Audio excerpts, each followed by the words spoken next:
Hey guys, welcome back to another week of Weekly Pickups with your host Polished Gaming. As you can see this week I've changed a little bit of a difference for the background. We got my Xbox room, which is pretty much a room, as you can see in my room tour video. It's the secondary room, which basically houses pretty much all of my Xbox collection, Xbox One and Xbox Original and Series X collection. Currently I'm actually sitting at 956. I did kind of have that number a bit wrong a couple of weeks ago due to the fact that I had a different checklist. Now I've actually got a 100% confirmed checklist, as my other checklist said that there was like 6 different versions of a steelbook that I had to collect for Batman Arkham City, which I don't consider that part of it. That's more of a variant if I'm going for that. But yeah, so I went for this new one, and this new one actually does have a couple of a little bit uncommon. Like it's also got the lips set with, I think, the German and the Swedish versions, and I guess because they've got different songs in them, they'll actually consider them part of the 1201 set. So I think, what's that set me at? I think I'm 245 left to go. I'm getting there. Once I get to about 200 left, I will most likely probably, or maybe I'll get to 1,000, and I'll do a little bit of a collection video just showing, detailing some of the games here that I've got. As you can see, there is a lot to go through, and there's some absolute gems on this the system, one of my favorite systems. So without further ado, we'll get straight into it with this. We have got this week, I was running a little bit low on stuff, so I decided to go for a bit of a cashies run, went down to Henderson and found a couple of things there. I did see some DS games there I kind of wanted, but unfortunately they had no manual. So with these ones, I managed to, some of these you might think might be a little bit overpriced. Yeah, they were. I just needed some content for the week. So yeah, with this one, Happy Feet 2, what more can be said about it? It's not a terrible movie. It's not a terrible game. It's not the best though. So Happy Feet 2, that one cost $10.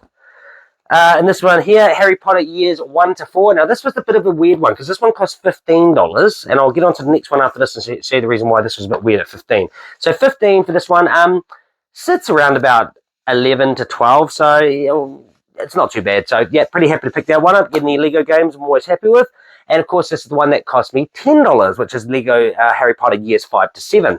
Now, I don't understand why this one was worth less than that one. I believe actually in the 360 terms, it's actually quite funny because I do actually have the Harry Potter Years 5 to 7, the normal edition, but I only have the Harry Potter Years 1 to 4 Classics edition because I never seem to find it for anything under like $30. But I just recently found one, so there's one coming this week. So that'll be interesting. That I think that would actually nearly finish off my Lego set. I know that I'm just a couple away from finishing that, so that'll be quite exciting to finish off another subset. This next one here is Teenage Mutant Ninja Turtles, the movie.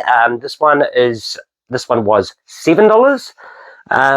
Not a bad game. I played the game, I believe I played the game on 360. I don't actually have it, but I rented it out years ago and played it and completed that. It's a pretty easy 1,000. So yeah, it's not much to be said about it. Kind of cool platform, bit of hack and slash, kind of fun. So yeah.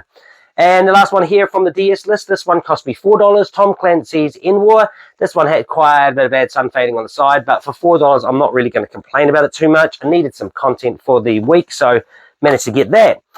Next one here is actually some, there's actually 2. I'll show you the 2. This came from a one of the sellers. Basically, he's a pretty known reseller. He's not really a known reseller. I've just seen his stuff on there for ages. He tends to do the whole $7.50 per item, $15 per item. He shows a picture, and that's the save on. I don't actually know. I don't think that saves on anything because he still has to run the auction and then put it back up again. So I don't know why he does it like that.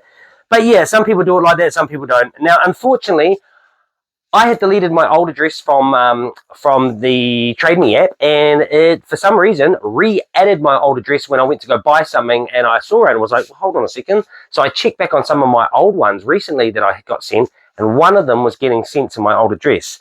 Now, my old address is a gated house, so it's very hard to get into, so I was instantly worrying about that I'll probably never see the item again. I went over there, managed to actually say to the people, hey, come on, can I come in and grab my item? You guys got it? And they're like, yep, absolutely, come on in. I opened it up, and this thing had been outside Aramex, and yes, I'll say Aramex are the worst courier company I honestly have ever dealt with. The way they do things, I rang them up to basically dispute this because of the fact that, yes, I did send it to the wrong address, but they just threw it straight over the fence, and of course, these people weren't home for the weekend. And here's another thing, it actually, the tracking basically said that it was not delivered on Sunday, and then on Monday it said that it was delivered on Friday. So it goes to show how great the system is. Fortunately, it was sitting out in the rain, and we had quite a bit of a bad rain over the weekend, and yeah, that got absolutely drenched. I'm talking beyond repairable. Thought I'd give it a go at just leaving it in a hot water cupboard and drying it out, and then after that, giving it a bit of iron to take off the wrinkles. Football Manager 2006 actually managed to work. This one, it did cost me $7.50, so I'm not too fussed about the fact that it's there's no ripples in it whatsoever. It actually took out all the ripples and everything, so it's pretty good condition. And the manual was a little bit wet, but that dried out pretty damn good too. So all in all, I'm pretty stoked with that one. That cost $7.50. Unfortunately, the one that kind of fared a little bit worse was Warriors Orochi 2. These games aren't that expensive, just a little bit annoying to find any of the Dynasty Warriors or Warrior sets. Now, this one here is basically, sorry if you heard any vibration there, it's just my phone, my other phone for some reason, it's just going off. Yeah, and basically with this one, I don't know if you can see that. The whole bottom is completely destroyed right around. It's got quite a crease right across here. No ironing, amount of ironing or drying was getting that out. So this one I have added to the set, but I haven't actually taken off my checklist, as I will put this as an upgrade. So I will upgrade it later on and sell it off. Of course, when I do sell it on Trade Me, I will let people know that this was some water damage, just to kind of give a bit of transparency to the auction. But yeah, a bit gutted. But I'm happy that, and that Warriors Orochi was actually $15. So a little bit gutted that that one was the one that actually took most of the damage. But the Football Factory 2006 is a little bit harder to find than Warriors Orochi. So I'm happy that one's fixed. I'll find another Orochi down the track. And next one here is the Lego The Hobbit. Now, this one here, wow, I actually can't remember exactly how much I paid for this. I feel like it was $18, which, no, it was $16. Not terrible, not great, but I've seen it even go for the likes of $36. I might know. Probably the worst, I feel, in the franchise of Lego and Traveller Tales games. So, yeah, it's nothing to rave home about. It's another Lego game, but unfortunately, it's dull. It's slow and dull. Next one here is we'll pick up from a New Zealand Retro Gamers member, Phoenix McAllister Mao. I believe that's her name. Hopefully I've said it right and haven't butchered it. But Phoenix is her first name. That's definitely something I'm not going to butcher on that because of Final Fantasy. You know, Rebirth, Phoenix, all that stuff. So yeah, this week I got from Phoenix $20 for Metroid Prime 3 Corruption. Any Metroid game is pretty cool. I don't actually know if these are entirely great on the Wii. I haven't played any of them on the Wii. I've only played old Metroid, Metroid 1 and 2 and stuff like that.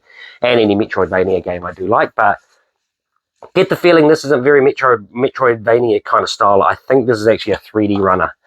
3D, well, first-person kind of view. So I don't know if I like that. It looks really weird. Yeah, who knows? It could be good. It might not be. But $20, not too bad. Next one here is $20, Resident Evil 0. These are the archives version. They actually only came out with this version. I'm pretty sure there's no full cover version for it. But it's this and I think Resident Evil 1. I think Resident Evil 1 was an archives version. So pretty cool to have that. Resident Evil 0, pretty cool game. The prequel to it all, I believe. It's one of the ones I haven't actually played. Next one here is Naruto, another one here. Naruto Shippuden, Ultimate Ninja Storm Revolution.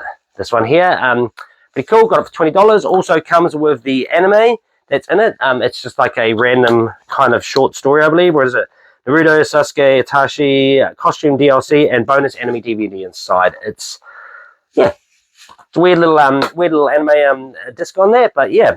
And last but not least on this one is PSP game Joan of Arc. Of course, Joan of Arc. This looks pretty fun. This kind of looks a little, well, it's an RPG element to it, but it kind of looks a little bit tacticsy, but I don't know, it might not be. I might be completely wrong about it. It looks pretty fun. I might actually give this a go at some point. This one's, I got this for $50. It is a little bit pricey. It sits around about the 62 to 70 region, so stoked to get that off the list there. And yeah, so that's it for everything this week. I'm hoping that, well, I've got a couple of things coming in, nothing major. There's bundles that I'm nearly finished off with another bundle from Sam Mudway, so that will be either this week or next week, depending. But I've also now committed to another bundle from Sam, so it just seems to be completely, just keeps going. But I'm happy with that. I get games, he gets money, we're both happy. You know, business works out. So yeah, hopefully there's a little bit more than I've got this week. It is a little bit of a slow week, but we will have, unfortunately, some days where they are, weeks where they are a little bit slower than usual, and some weeks where it's going to be ridiculous. So stay tuned, and yeah, keep on keeping on, and you know, like enjoying the likes and enjoying the subscribers. And if you haven't smash that like button, and of course, yeah, ring the bell on the notifications so you can get access to it. I pretty much post up 8 o'clock, 8 a.m. on Sunday mornings every week, and that's New Zealand time. So anyone just type in NZ, I think NZDT, that'll come up, or NZT, New Zealand District Time and New Zealand Time. But yeah, put that in, and then all, like I say, you get notified if you click that bell, and it'll notify you right away once a video has been uploaded. So yeah, that's it for this week, and I'll catch you next week, and hopefully there'll be some more goodies. All right, see you later.